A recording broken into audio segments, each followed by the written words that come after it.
ब्राह्मण का भेष बना करके, जब ब्राह्मण का भेष बना करके जाते हैं तो रास्ते में चुलकाना गांव है, ये हमारे सोनीपत के पास है, ठीक है, हमारे दिल्ली के थोड़ा सा आगे है, बॉर्डर के पास। चुलकाना पानीपत में है और हमारी बस जाती है पानीपत में, हम लोग बस लेके जाते हैं वहाँ पर, ठीक है। वहाँ पे ये इनको रोका गया, वहाँ रोकने के बाद में इनको रोका, कहने का भाई कहाँ जा रहे हो आप? कह रहे मैं युद्ध में जा रहा हूँ, युद्ध में जा रहा हूँ और युद्ध करना चाहता हूँ मैं। कि भाई वहाँ तो बड़े बड़े जो है युद्ध योद्धा हैं वहाँ, उनका क्या मुकाबला करोगे आप? कि नहीं, मैं इनका मुकाबला करूंगा, और जो मेरे पास 3 बाण हैं और 3 बाण ऐसे हैं कि जो जिस तरफ कोई एक बाण छोड़ दूंगा तो वो एक लोक खत्म हो जाएगा। कह रहे आप अपनी शक्ति दिखाइए, तो इन्होंने अपनी वहां शक्ति दिखाई। कह रहे आपकी खेलने की अवस्था है, कहाँ युद्ध में भाग लेना चाहते हो? नहीं, मैं अपनी माँ को वचन दे के आया हूँ कि मैं युद्ध में जो है अपना कर्तव्य पालन करूंगा। तो इनको जो है, तो इन्होंने कहा कि भाई मैंने ये कहा कि ये पक्ष में जो हारेगा, जो पक्ष हारेगा मैं उसका साथ दूंगा, इसीलिए इनका हारे का सहारा नाम रखा गया है। तो इन्होंने वहां पे कृष्ण जी ने कहा कि भाई अपना करिश्मा दिखाइए, अपनी ताकत दिखाइए कि आप कैसे युद्ध में लड़ सकते हो। इतनी बड़ी सेना है वहां पे, वहां इतने बड़े बड़े धनुषधारी खड़े हुए हैं, योद्धा खड़े हुए हैं, द्रोणाचार्य, भीष्म और जो है नकुल, सहदेव, अर्जुन। तो इन्होंने कहा कि ठीक है, मैं अभी आपको ये दिखाता हूँ अपना करिश्मा। तो वहाँ एक पीपल का पेड़ आज भी है, वो पीपल का पेड़ चुलकाना में, ये चुलकाना गांव है दिल्ली के करीब में ही है, बॉर्डर के पास। तो वहां जाकर के उन्होंने अपना जो है तो एक तीर छोड़ा, उस पेड़ के पत्तों के अंदर से हर एक पत्ते से निकलता हुआ, छेद करता हुआ वो नीचे आ गया। अब कृष्ण जी तो भेष बना के खड़े थे पंडित जी का, तो उन्होंने एक पत्ता दबा लिया पैर के नीचे। जब नीचे दबा लिया तो हुआ ये कि उन्होंने कहा कि जो पंडित जी आप अपना पैर हटाइए, नहीं तो ये तीर आपके पैर में चला जाएगा, आपके पैर को छेद करके, क्योंकि आपके पैर के नीचे एक पत्ता दबा हुआ। तो उन्होंने कृष्ण जी ने कहा कि ये जरूर मारेगा, ये छोड़ेगा नहीं किसी को भी, और यहाँ हमें युद्ध जीतना है। क्योंकि वहाँ कृष्ण जी का खेल था, सारी रचना उनकी रची हुई थी, और कृष्ण जी युद्ध में, युद्ध जो है युद्ध कराने वाले वो, समाप्त करने वाले वो, सब कुछ वही थे। तो कहने लगे कि ये तो मुझे भी नहीं छोड़ेगा, ये तो वास्तव में बलधारी है। तो उनसे उनकी माँ ने जो वचन दिया था वो वचन याद दिलाया, कहा कि ऐसा है कि कलयुग में किसी एक वीर का जो है शीश चाहिए। वो शीश किसका चाहिए? या तो अर्जुन दे सकता है, और या कृष्ण दे सकता है, और या फिर तुम दे सकते हो। अर्जुन इसलिए नहीं देगा कि उसने युद्ध खेलना है, और कृष्ण इसलिए शीश नहीं दे सकते क्योंकि उन्होंने युद्ध की रचना रची। और बच्चे अब आपको ये शीश देना पड़ेगा। तो उन्होंने अपने माँ को वचन दिया था, वो वचन याद दिला, तो उन्होंने अपनी माँ को वचन दिया है कि मैं जो भी कोई मुझसे मांगेगा मैं उसको दूंगा, तो मैं आपका शीश चाहता हूँ। उन्होंने कहा ठीक है, मैं अपनी माँ का वचन पूरा करूंगा, ताकि जो है ना मेरी माँ को कभी कोई कलंक ना लग जाए कि भाई मैंने उनका वचन पूरा नहीं किया। तो उन्होंने वहां तलवारें निकाली अपनी और वो शीश देने लगे। तो शीश देने से पहले उन्होंने कहा कि मैं ये आप तो पंडित हैं, और पंडित कभी भी किसी का जो है बलि नहीं लेते, आप अपने असली रूप में आइए। तो वहां जो है कृष्ण जी ने अपना विराट उनको दिखाया। जब उनको विराट रूप दिखाया तो वो उनके चरणों में गिर गए, कहने लगे प्रभु आप यहाँ पे? हाँ मैं ही हूँ। ठीक है, मैं युद्ध खेलने आया था, पर युद्ध खेल तो नहीं सका, पर देखना चाहता हूँ। तो उन्होंने कहा ठीक है, आप अपना शीश दीजिए, मैं आपको आपको जो है युद्ध दिखाऊंगा। तो उन्होंने अपना शीश दान में दे दिया।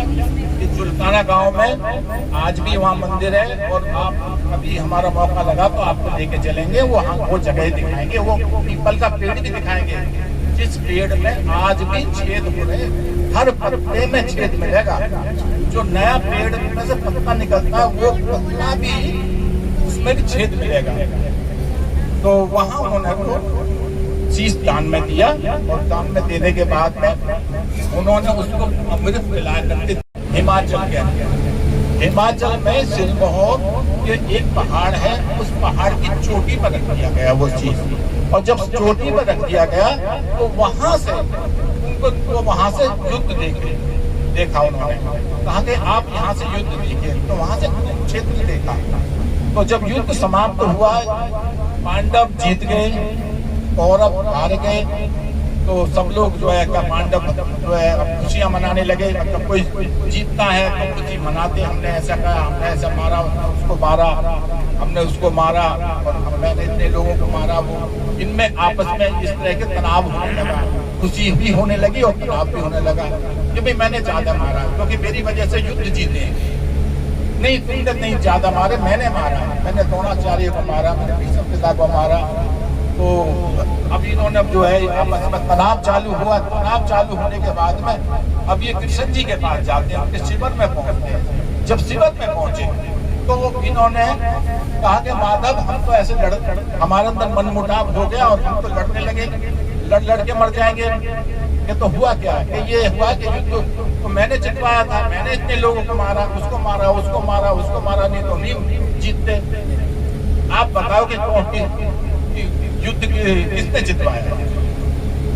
अब निर्णय उनके ऊपर आ गया, कृष्ण जी के ऊपर। कृष्ण जी कहने लगे, देखो भाई, मैं आपका रथ चला रहा था, मुझे नहीं मालूम कि किसने किसको मारा। कि तो फिर कैसे होगा ऐसे निर्णय?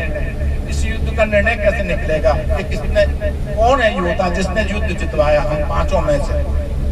अब कहने लगे कृष्ण जी कि आप ऐसे करिए, एक बार मैंने उनके आगे हाथ फैलाया था, अब आप फैलाइए। कि किसके आगे? वो शीश जो रखा हुआ है, उस शीश के पास जाइए, वो पूरे युद्ध को देख रहा वहां बैठ करके। इसका निर्णय तो वो निकाल के देगा कि कौन किसने किसको मारा, कितने लोगों को मारा और किसने युद्ध को जिताया। गए उसके पास में, बर्बरी के पास गए, शीश के पास गए, वहां हाथ जोड़ करके कहने लगे, भाई ये बर्बरी, आप ही बताइए कि हम तो बड़ी दुविधा में हैं, बड़े परेशान फंसे हुए हैं, और ये युद्ध किसने जिताया? कहने लगे, आपने पांचों में से किसी एक ने भी कुछ भी नहीं किया। और जो आपके बाहर जाते थे वो रास्ते में अटक जाते थे।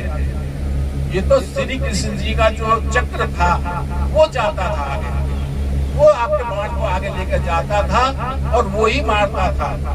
आपके बाणों में इतनी ताकत नहीं थी। जो युद्ध को 100 कौरव थे, ये 5 पांडव थे, 5 आदमी 100 आदमी कैसे मार सकते? जिसमें उनकी सेना भी थी। वो उन्होंने बताया, वो किसने? बर्बरी, जो हम श्याम बाबा कहते हैं, खाटू श्याम कहते हैं। अब श्याम नाम कैसे पड़ता है? अब किसी की प्रशंसा होती है तो आदमी खुश हो जाता है कि यार ये मेरी प्रशंसा कर रहे हैं। तो उन्होंने, कृष्ण जी ने जब उनकी प्रशंसा की उन्होंने कृष्ण जी की, तो कृष्ण जी बड़े खुश हुए। उन्होंने कहा कि जाओ, कलयुग में मेरे नाम से जाने जाओगे, आज से तुम जो है का श्याम नाम देता हूँ मैं अपना। वो नाम आज तक चला रहा है, और ये तुम्हारी कलयुग में आपकी घर घर में पूजा होगी। और कलयुग जैसे जैसे बढ़ेगा वैसे वैसे तुम्हारी पूजा और बढ़ती चली जाएगी, और तुम्हारी शक्ति बढ़ेगी, इतनी शक्ति बढ़ती चली जाएगी, और सबकी मनोकामना जो मेरी पूजा करेगा वो आप पूरी करोगे। तो ये वो है, वो शक्ति है। ये जो कलयुग में, कलयुग का देवता, कलयुग का राजा इसको कहते हैं। आप खाटू में जाओगे, सब जयकारे लगाए, कलयुग के राजा की जय, कलयुग के देवता की जय, कलयुग के अवतारी की जय, ये वहाँ जयकारे लगते हैं। लखताकार की जय, क्योंकि एक ही देखता है वो लक्काकार भी कहते हैं इसको, ठीक है। तो ये वो श्याम नाम वो है, कृष्ण जी ने अपना नाम दिया था कि मेरा नाम जो श्याम सुंदर है ना, मैं आपको अपना नाम देता हूँ श्याम, और तुम श्याम के नाम से कलयुग में पूजे जाओगे। तो ये तो क्या भाइयों, ये कथा थी छोटी सी है, तो ये बहुत बड़ी, पर मैं तो थोड़े शब्दों में ही कहना चाहता, टूटे फूटे शब्दों से। और हम सब जब जा रहे हैं वहाँ पे, हम बाबा के कोई भगत नहीं है, हम केवल प्रेमी हैं, केवल प्रेमी हैं, और प्रेम के हिसाब से जा रहे हैं। और हम जा नहीं रहे, वो बुला रहा है, वो बुलाता है तभी हम जाते हैं, वरना हमारी ताकत नहीं है कि हम वहाँ पर जाएं, उनके धाम तक पहुँचे, उस शाम वो घाटों की घंटी तक पहुँच जाए।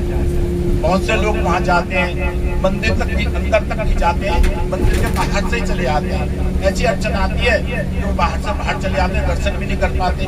इसलिए भाइयों, हम लोग सब एक ही परिवार के हैं और श्याम प्रेमी हैं, और जो भी गाड़ी में हम चल रहे हैं, ये जो व्यवस्था है, अभी हमारे 2 जने हैं ये व्यवस्था का साथ लेके चल रहे हैं, इसमें आप लोग भी सहयोग करिए और इस यात्रा को सफल बनाओ, अच्छा बनाओ, ताकि आने वाले समय में और भी ज्यादा लोग जुड़ेंगे और फिर सबकी मनोकामना भी पूरी होती है। इसमें जितने लोग जाएंगे अपने अपने मन से जो लेके चलो, भाव लेके चलना है, मन में भाव लेके, उसकी आंखों में आंख डाल करके, श्याम बाबा की आंखों में आंख डाल करके बस 2 शब्द कहना है, तू मेरा मैं तेरा। बस इसी को वो मानता है, इससे ज्यादा वो कुछ नहीं मानता।